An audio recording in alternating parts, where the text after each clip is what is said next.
ابني الله ارحم الكل، يا ابني ارحم الكل. انشقت الخيام وين بدنا نروح؟ ضاقت على الله الفرج يا ابني. وليك شلون صارت حالتنا. انقذونا على بيوت، الله يوفقكم، الله يرزقكم. انقذونا على بيوت يا ابني. انشقت الجوادر والضناقيع ذي، وين بدنا نروح؟ تعبت الا عمت عيوني من البكاء.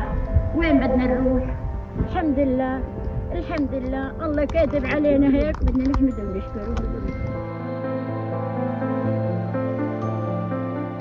أحد مخيمات الشمال السوري.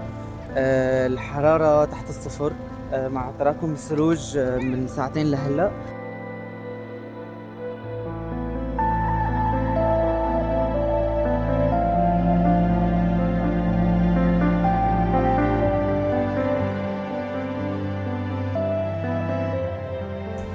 غرقت ليك طراحات مي كلياتها، غرقت هون الأغراض كلها.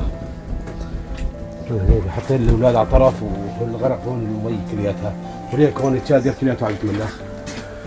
هلا هون إن شاء الله شيء صعب مأساوي، حالة مأساوية.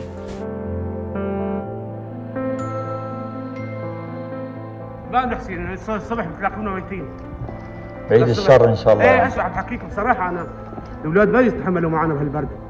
نحن ليه قاعدين طلع شلون وضعنا بهالبرد، قاعدين وعم نشيل احرام نحطه بمحل التشادر للشق، محل تشادر مشمع، المشمع ايش بده يحمي من الثلج، بس صار وزن عليه عم يتملخ.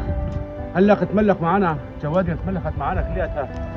هلا قاعدين لك عندنا بالعراق